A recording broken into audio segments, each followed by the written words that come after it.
क्रिस्चॉफ law पे आते हैं तो हम लोग सबसे पहले पढ़ेंगे जंक्शन लॉ। तो जंक्शन का मतलब क्या होता है? जहाँ जंक्शन का, जैसे कि ये तुम लोग पता है, रेलवे जंक्शन समझते हो। रेलवे जंक्शन का क्या मतलब होता है? यहाँ पे दो लाइन आके मिलती हैं, मतलब एक हावड़ा से लाइन आ रही है, एक साउथ से लाइन आ रही है, वो एक कनेक्ट हो जा रही है, जहाँ पर वो जंक्शन हो जाता है, क्योंकि दो लाइन दूसरी जगह से लाइन आ रही है, यहाँ पे मतलब मिल रहे हैं। और माइनिंग में भी जंक्शन, मतलब अंडरग्राउंड माइंस में जहाँ पे दो रोड पे मिलते हैं वो जंक्शन होता है। तो वैसे ही किसी भी सर्किट में यहाँ पे दो ब्रांचेस, ऐसे ब्रांचेस, तीन ब्रांचेस ऐसे कहीं पे निकल रही हो, तीन या चार ब्रांचेस निकल रही हो, तो ये इसको जंक्शन कहेंगे किसी भी पॉइंट का। तो जंक्शन लॉ का सिंपल सा क्रिप्सॉस लॉ के अकॉर्डिंग जंक्शन लॉ ये कहलाता है कि किसी भी पॉइंट पर आने वाला जो करंट का जो अमाउंट है उसका सम, और जाने वाले आउटपुट वाला जो, मतलब जो बाहर जाने वाला करंट का सम हमेशा बराबर होगा। इसको ऐसे देख सकते हैं, जैसे कि कोई एक पाथवे है, ये चौराहा है एक। ठीक।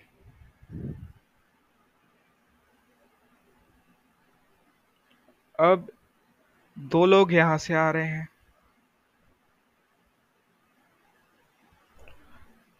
दो लोग यहाँ से आ रहे हैं, मतलब सपोज करो तीन लोग यहाँ से आ रहे हैं। तो इस पॉइंट पे आके जब ये लोग यहाँ से बाहर जाएंगे, तो कुछ लोग इस वाले रोड पे जाएंगे, कुछ लोग इस वाले रोड पे जाएंगे। एक सिंगल एंट्री मान के चलो, यहाँ पे जिस रोड से आ रहे हैं उस रोड से वापस हो नहीं सकते। तो यहाँ से आने वाले लोग पांच है, तो बाहर जाने वाले लोग भी पांच ही तो होंगे, पांच से ज्यादा तो हो नहीं जाएंगे, क्योंकि इस रोड पे कोई मतलब ना कोई दुकान है ना कुछ है, यहाँ पे कुछ नहीं है, कोई भी मतलब टाइम पास का कोई जरिया नहीं है, कोई चाय पीने नहीं रुकेगा, कुछ करने नहीं रुकेगा, यहाँ पे सीधा बाहर बस निकल जाना है। तो इस लाइन से यहाँ से अब सपोज करो इस तरफ दो लोग जा सकते हैं, एक लोग इस तरफ तीन लोग जा सकते हैं। तो यहाँ पे इधर जाने वाले लोगों का सम, इस पॉइंट की तरफ आने वाले लोगों का सम, और इस पॉइंट से इस चौराहे से बाहर जाने वाले लोग का सम हमेशा बराबर होगा। मतलब पांच लोग इधर अंदर आ रहे हैं इस चौराहा पर, तो पांच लोग ही उस समय बाहर जाएंगे, बीच में कोई व्यक्ति गायब नहीं होगा। वैसे ही वही सिंपल सा आपका क्रिप्सॉफ्स लॉ है। अगर किसी भी पॉइंट पे आने वाला जो कितनी भी ब्रांचेस से आए, आने वाला जो करंट का जो सम होगा वो जाने वाले करंट के सम के बराबर होगा। जैसे कि अब इस सर्किट में देख सकते हैं, ये वाला जो सर्किट दिखाई दे रहा है, इसमें आई वन करेक्ट इस डायरेक्शन में अंदर की तरफ आ रहा है, जो भी हम लोग, और आई टू करंट इस तरफ डायरेक्शन में अंदर की तरफ आ रहा है।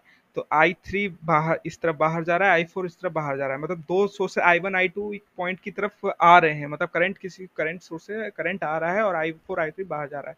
तो क्रिप्सॉस लॉ के अनुसार I one plus I two बराबर I three plus I four होगा। समझ में आया सभी को?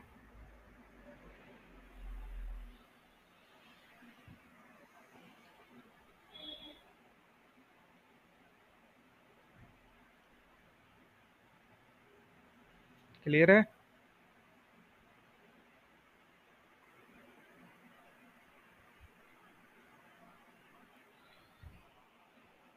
ठीक है, तो फिर आगे देखो।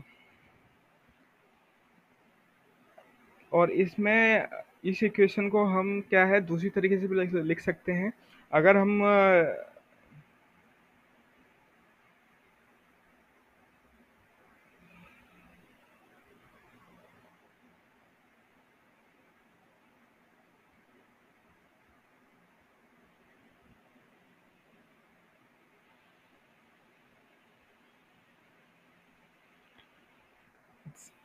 दोनों एक दूसरे को टच करके एक ही पॉइंट से गुजर रहे हैं। करंट में क्या है, जैसे कि क्या वायरिंग एक ही पॉइंट से गुजर रहा है, टच करके पास कुछ नहीं है। मतलब जैसे हम लोग वायर कनेक्ट करते हैं ना, ये घर की लाइन के लिए, तो एक दो वायर को ऐंठी लगा के बंद कर देते, तो ये मान के चलो ये चारों चारों वायर उसी प्रकार से कनेक्टेड है, एक ही पॉइंट पे, सिंगल पॉइंट पे कनेक्टेड है। मतलब चार दो दो तरफ से लाइन, मतलब करंट आ रहा है, जैसे आपके घर में करंट आता है वैसे दो तरफ से करंट आ रहा है। तो वो यहाँ पे मान के चलो एक टीवी लगा हुआ है, यहाँ पे लगा हुआ है फ्रीज, और यहाँ ये तरफ से करंट आ रहा है, तो ये इस तरफ करंट जा रहा है, वो समझ के रखो, ये एक ही पॉइंट है कोई, मतलब। सीधा जितना करंट आएगा वो उतना करंट वापिस चला जाएगा। ऐसा समझ सकते हैं कि पानी का पाइपलाइन दो सोर्स से टंकी से पानी आ रहा है, वो एक यहाँ पे कनेक्ट होके सीधा इसी पॉइंट से दो जगह पर पानी निकल जा रहा है। जरूरी नहीं है तीन जगह पे भी पानी निकल सकता है। उसी प्रकार से करंट जितना आएगा उतना बाहर जाएगा, बीच में कुछ भी कंज्यूम नहीं होगा। हाँ, अगर यहाँ पे अगर ये सिंगल पॉइंट है, यहाँ पे कुछ एलिमेंट लगा हुआ नहीं है, यहाँ पे कोई सिर्फ कंडक्टर गुड कंडक्टर है, यहाँ पे कुछ भी रेजिस्टेंस वाला एलिमेंट नहीं लगा है। अगर सपोज करो ये अगर ऐसे यहाँ पे होता, यहाँ पे एक हम लोग रेजिस्टेंस लगा देते, तो आई यहाँ से I1 जा रहा है, यहाँ से I2 जा रहा है, तो ये जो I3, उस केस में जो I3 और I4 का जो सम है उसके बराबर नहीं, मतलब नहीं होता क्योंकि यहाँ पे कुछ करंट हमारा जो एलिमेंट है, सपोज करो यहाँ पे एक बल्ब लगा हुआ है, तो एक कुछ करंट बल्ब यूज कर लेगा, तो उस केस में करंट नहीं होगा। जैसे कि ये आदमी वाला एग्जाम्पल था, यहाँ पे अगर कोई समोसे की दुकान लगी हुई है, तो कुछ लोग क्या है, चाय पीने समोसा खाने के लिए बैठ जाएंगे यहाँ पे, तो वापिस फिर आगे जाएंगे ही नहीं। तब 5 लोग की जगह क्या पता एक को 2 लोग चाय पीने बैठ गए, तो यहाँ से फिर क्या 3 लोग ही वापिस जाएंगे।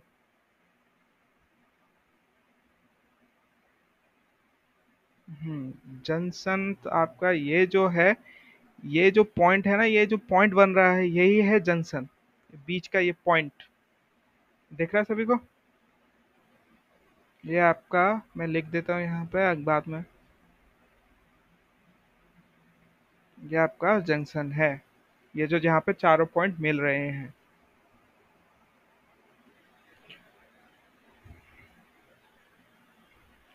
ठीक है।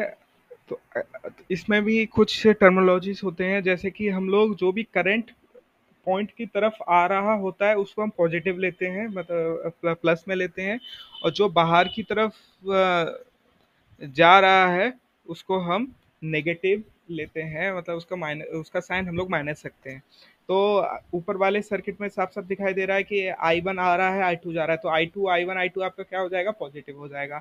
I1 I3 और I4 हो जाएगा आपका नेगेटिव। तो हम लोग अगर अगर करंट की साइन लगा के उनको, मतलब साइन के साथ रिप्रेजेंट करते हैं, अगर आने वाले करंट को पॉजिटिव और जाने वाले करंट को नेगेटिव मानते हैं, तो उस केस में I1 plus I2 plus minus I3, क्योंकि जो करंट है वो नेगेटिव हो जाएगा, बाहर जा रहा है, वो मतलब जो लॉस हो रहा है, तो लॉस क्या माइनस में हो जाएगा, तो -I3 प्लस -I4 बराबर आपका 0 हो जाएगा। ये भी याद रखना। और सिंपल सा वैसे ये याद रखोगे तो ज़्यादा बेहतर है। आने वाला current I2 equals to I3 plus I4। तो सिंपल सा एक छोटा सा एक न्यूमेरिकल कर लेते हैं इस पे। सपोज करो I1 है आपका 5 एम्पियर,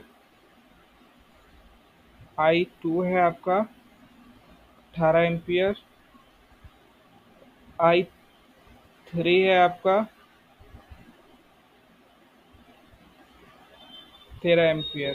तो I4 की वैल्यू फाइंड करो फटाफट, जंक्शन लॉ लगाओ और I4 की वैल्यू फाइंड करके बताओ।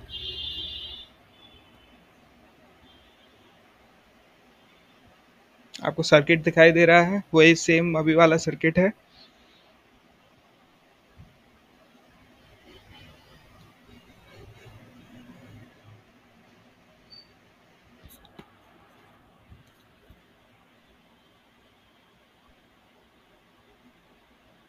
ये आपका यहाँ पे जंक्शन है, इसको पॉइंट ए मान लो या फिर पॉइंट कुछ ए बोल दो। आपका जो ए है वो जंक्शन है।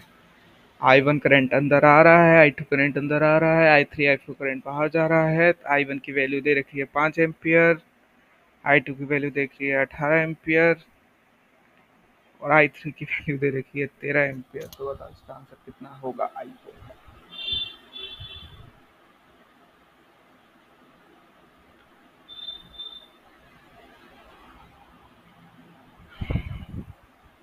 ठीक है, आप दोनों का आंसर सही है।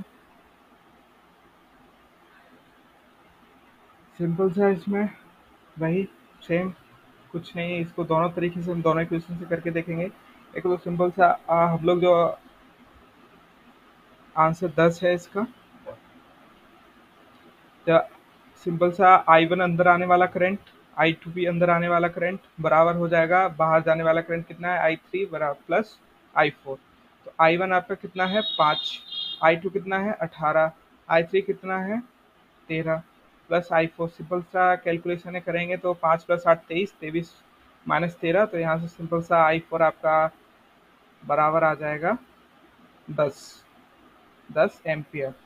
और अगर दूसरे वाले इक्वेशन के हिसाब से लिखेंगे तो आपका I1 प्लस I2, अब प्लस माइनस माइनस I3, उसमें भी फिर प्लस माइनस माइनस हो जाएगा क्योंकि I4 भी नेगेटिव में है, बाहर जा रहा है, I4 हो जाएगा इसको 0। तो यहाँ पे भी आप सिंपल सा वैल्यू पुट करोगे, 5 plus 18 plus minus 13 minus I4 equals to 0।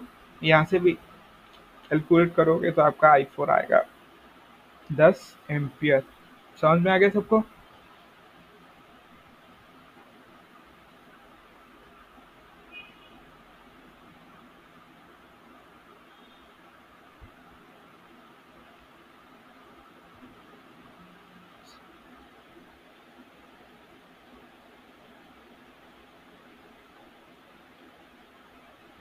चलिए ठीक है,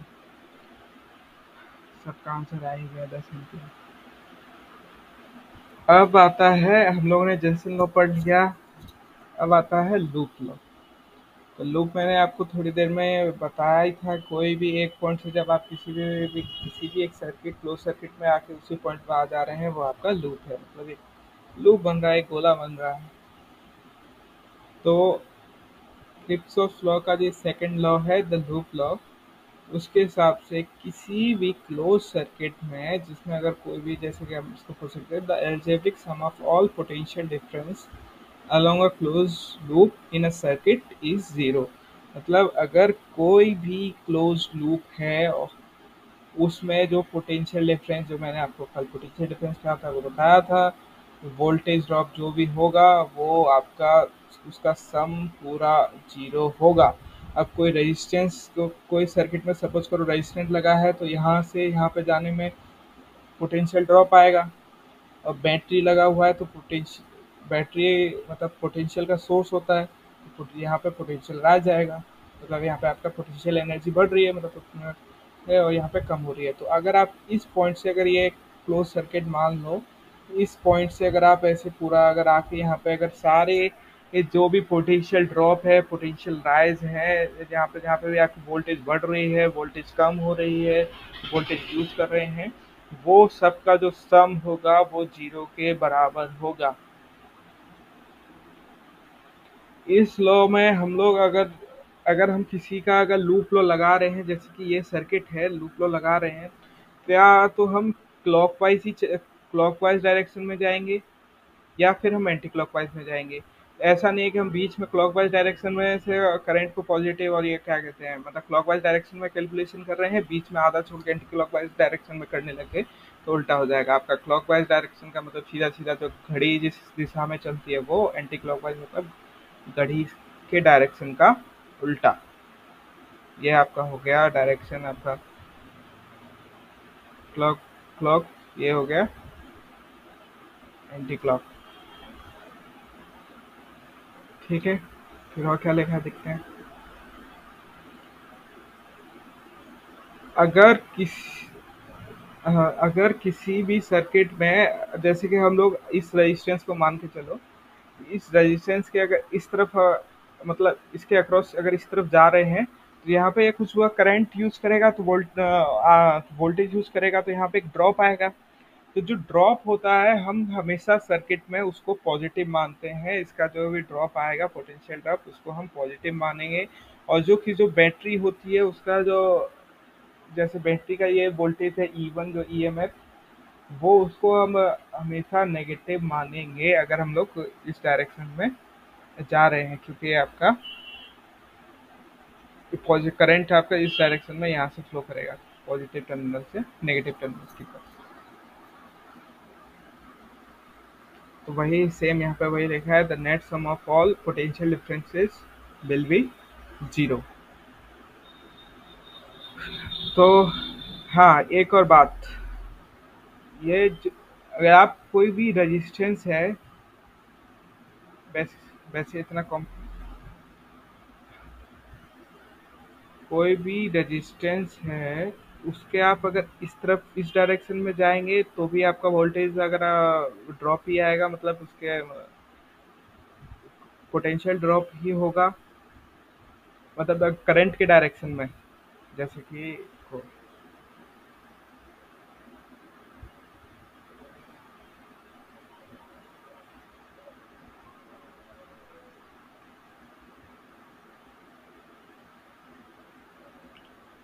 वेट करो, पहले इसको कंप्लीट तो होने दो, फिर ही तो एग्जांपल देंगे, सब एग्जांपल दिया जाएगा। सब रखो, आराम आराम से चलना है जल्दबाजी में।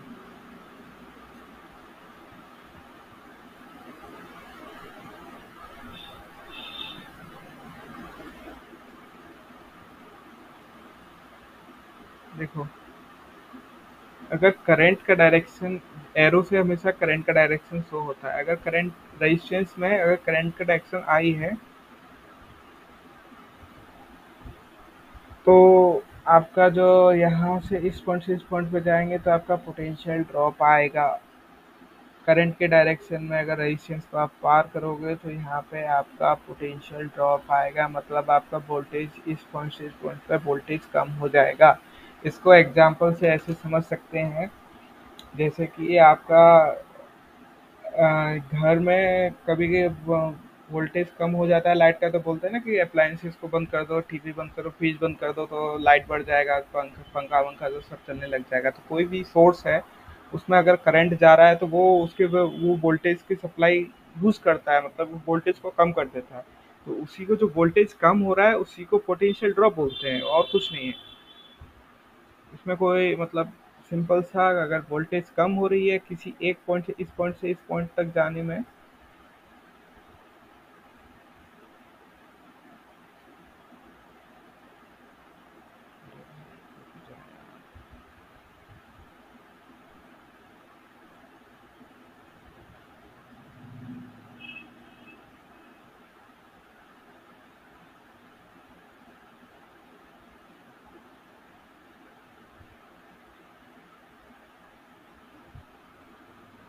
अगर ये रेजिस्टेंस है, इस पॉइंट से इस पॉइंट में जो जा, अगर ये पॉइंट ए से पॉइंट बी तक जाने में वोल्टेज जो कम हो रहा है, तो मतलब आपका पोटेंशियल ड्रॉप आ रहा है।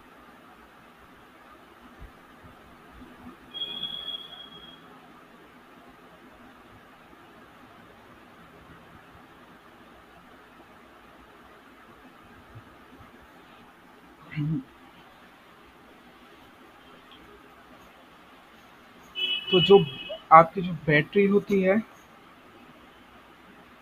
इसका जो बड़ा वाला डंडा होता है, इसको हमें याद रखना है, जो बड़ा वाला जो डंडा होता है वो हमेशा पॉजिटिव टर्मिनल को रिप्रेजेंट करता है, पॉजिटिव वाला साइड को वो बताता है, जो जो छोटा होता है वो नेगेटिव, वो नेगेटिव टर्मिनल होता है, नेगेटिव वाला जो सिरा होता है बैटरी का। तो अगर आप अगर पॉजिटिव से नेगेटिव की तरफ जा रहे हो, तो सीधा सीधा पॉजिटिव से अगर नेगेटिव की तरफ जाओगे तो वो ड्रॉप आएगा, कम हो रहा है, कम का मतलब ड्रॉप हो रहा है, तो आपका पोटेंशियल ड्रॉप हो जाएगा। अगर आप इसमें अगर जा रहे हो पॉजिटिव में, तो ये ड्रॉप आएगा, पोटेंशियल ड्रॉप। अगर आप नेगेटिव से पॉजिटिव की तरफ आ रहे हो तो आपका राइज आएगा, सीधा सीधा, मतलब ना नेगेटिव से प्लस जा रहे हो तो आप बढ़ रहे हो ना, तो आपका सीधा सिंपल सा बात है, ये हो जाएगा आपका राइज हो जाएगा।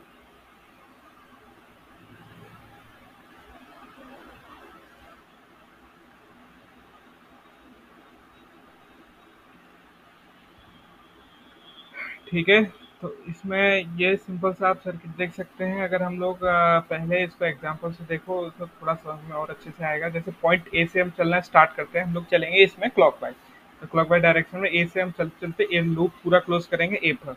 तो ए से हम लोग जब इसमें करंट में आर में जा रहे हैं, तो इसमें आपको ओम्स लॉ से पता है कि इसमें रेजिस्टेंस आर है, आई ये है। तो जो इसका जो वी होगा, वो जो पोटेंशियल ड्रॉप होता है, वो वी होता है पोटेंशियल ड्रॉप। तो V equals to R into I हो जाएगा, तो इसको V1 मान लो। फिर आप पॉइंट बी से इस R2 की तरफ आते हो, तो यहाँ पे B2 भी, यहाँ पे भी ड्रॉप आएगा। V2 आपका हो जाएगा R2 इंटू I2। सिंबल सा बी आपका पोटेंशियल ड्रॉप होता है, तो R इंटू आई, R2 आपका इसका रेजिस्टेंस, I इंटू करंट। अब आप आते हो इस पॉइंट पर, पॉइंट सी पर। तो पॉइंट सी पे आप इस तरफ जा रहे हो, आप हम कहाँ से आ रहे हैं, नेगेटिव से पॉजिटिव टर्मिनल पर जा रहे हैं, छोटे डंडे से बड़े डंडे की तरफ जा रहे हैं। तो ये आपका क्या आ रहा है, राइज। तो आपका जो यहाँ पे V3 को मान लो -E1, ठीक है। क्योंकि राइज हम लोगों ने अभी थोड़ी देर पहले बताया, जो भी राइज होगा वो नेगेटिव मान हम लोग मान के चलेंगे साइन कन्वेंशन में। फिर आपका आता है R3। तो जो भी आपका यहाँ पे जो करंट आ रहा है R3, उसमें इसको इसको V3 मानो, इसको V4 मानो। अभी ज़्यादा समझ नहीं आया तो अभी एग्जांपल करेंगे, उससे आपको पूरा क्लियर हो जाएगा कैसे कैसे क्या होता है।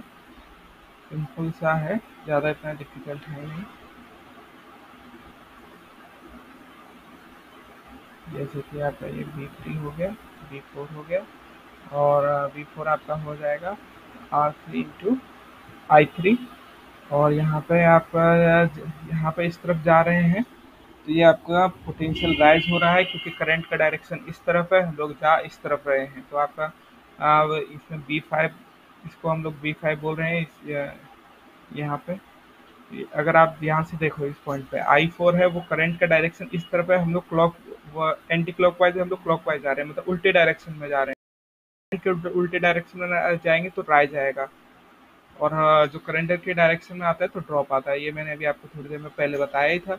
तो यहाँ पे जो होगा V5 हो जाएगा -R4I4, ठीक है। और आपका ये E2 जो क्या कहते हैं, ये V6 है, इसमें भी हम लोग पॉजिटिव से नेगेटिव टर्मिनल पे जा रहे हैं, तो ड्रॉप है। तो आपका V6 हो जाएगा पॉजिटिव का E2। तो सिंपली ओम्स उसके लूप लॉ के अनुसार, जो V1 plus V2 plus V3 plus V4 plus V5 plus V6 बराबर होगा 0। तो इसको हम लोग सारी वैल्यूज पुट कर देंगे। तो R1 I1 mine plus R2 I2, V3 हमारा क्या था, माइनस सिग्मा, माइनस जो क्या कहते हैं सिग्मा आई, प्लस V4 कितना था, V4 था हमारा माइनस के R4I4, नहीं गलत हो गया, 4 नहीं था, V5 था आपका, V4 था आपका, यहाँ पे मैं फॉर लिख देता हूँ, यहाँ पे V4 था आपका R3 plus R3 into I3, और यहाँ पे जो V5 था R4 इंटू माइनस I4 था, और प्लस V6 था आपका E2। तो ये आपका बराबर हो जाएगा 0 पे। तो जितना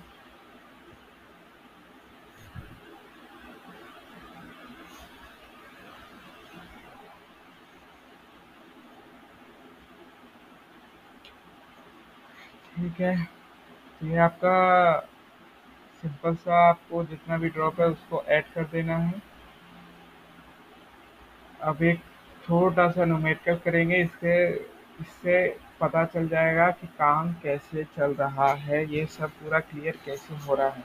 मैं फिर आप जैसे वो एक बार और समझा देता हूँ इसको, कि जैसे ए से बी पॉइंट पे जाने में एक ड्रॉप आएगा, वो आपका R1I1 हो गया। बी से सी जाने में एक ड्रॉप जाएगा, वो R2I2 हो, R2 इंटू I2 हो गया। जो ऑब्वियस सी बात है, ओम्स लॉ के अनुसार V इक्वल्स टू, हाँ, B3 और B6 आपका बैटरी के लिए है।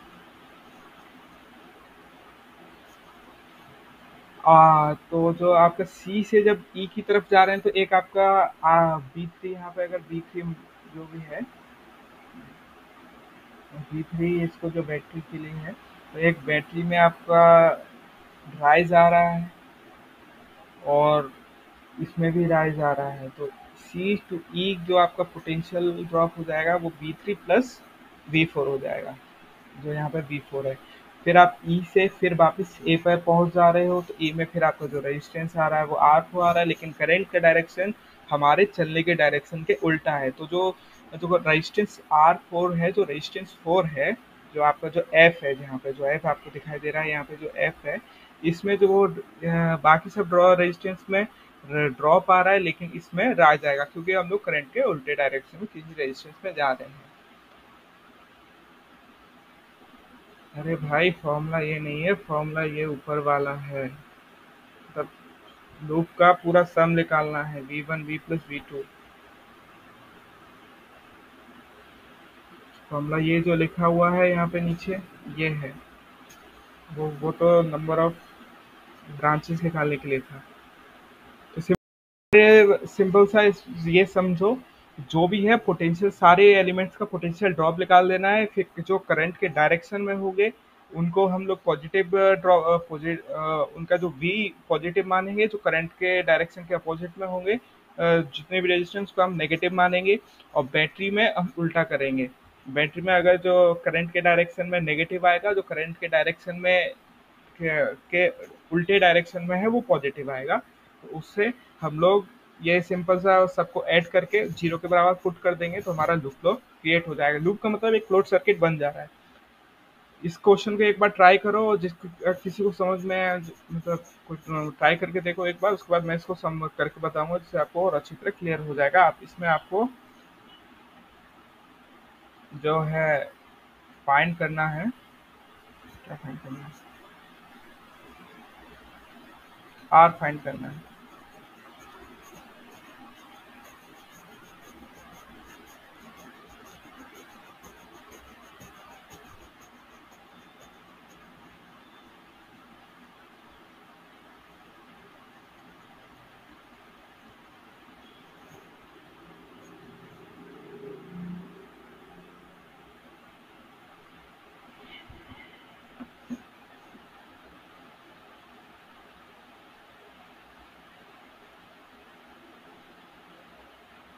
ऐसा करो, इसमें आप क्वेश्चन को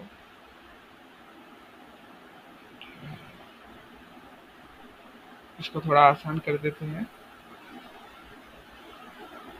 थोड़ा सा और समझ में आएगा। आर की वैल्यू मान लो कुछ भी, इसको भी वन मान लो, आर इसको टू वन मान लो। आइए आप आई वन फाइंड करके बताओ, आई वन कितना आएगा।